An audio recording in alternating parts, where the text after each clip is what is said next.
تو حضور ایک سوال ہے، کیا مسجد میں آج کل ایک ٹرینڈ بن گیا ہے بچوں کا، مطلب نوجوان کا، اس میں 20-25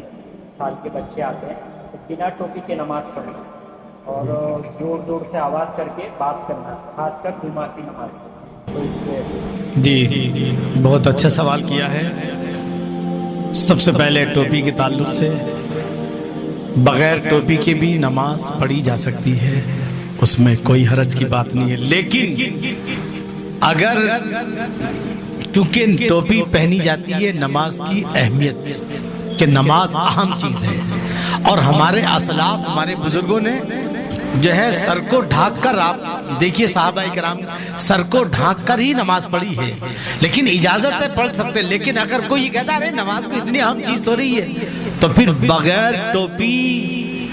کہ نماز پڑھنا اس نیت سے کیا رہے اس کے لیے ٹوپی پہنی جائے نماز تو کیسے، تو پھر کفر بھی ہے، کیا ہے یاد رکھنا، کیونکہ نماز کو ہلکا سمجھا گیا ہے۔ جی اس لیے جو آج نوجوانوں کے اندر جو چل رہا ہے، میں ان سے گزارش کروں گا کہ نماز ایک اللہ کا فریضہ ہے، اور اللہ کی بارگاہ میں جتنے بھی ادب ہو کر جاؤ، باادب مؤدب ہو کر جاؤ، جتنا بھی اہتمام کرو کم ہے، لہٰذا یہ جو ٹرینڈ یہ فیشن چل رہا ہے جو ہے یہ مناسب نہیں ہے، سمجھے نہیں، اگرچہ شریعت نے فقہ میں اجازت دی گئی ہے، لیکن یہ جو در حقیقت یہ جو شروعات ہو رہی ہے یہ در حقیقت ہمیں دوسری طرف لے جاتی ہے کہ ہم بہت ہی زیادہ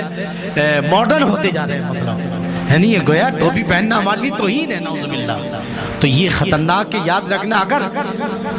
نماز پڑھی گئی، کیا رہے نماز کے لیے کوئی ٹوپی پہنی جائے، یار ہمارا ہم کیسے لگیں گے، تو یاد رکھنا اس نیت سے کہ نماز کوئی اہم چیز نہیں، بغیر ٹوپی کے نماز پڑھنا کفر ہو جائے گا، یہ بات یاد۔ اس لیے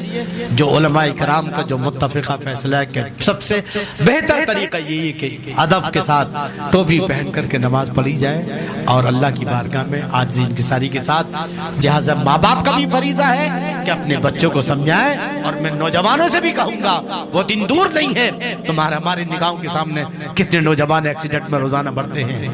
ہو سکتا ہے کہ تمہارا بھی ایکسیڈنٹ نہ ہو جائے، اللہ کو یہ بات ناپسند ہو اور تمہارے وجود کو جو ہے اٹھا لے، اس لیے اللہ سے ڈرو، ہر چیز اس کے ہاتھ میں، وہ چاہے تو ابھی اسی وقت ہمارے وجود کو ختم کر دے، اس لیے اللہ سے ڈر کر زندگی گزارے، اللہ سے دعا کرے اللہ ہم سب کو جو ہے اپنے اپنے حبیب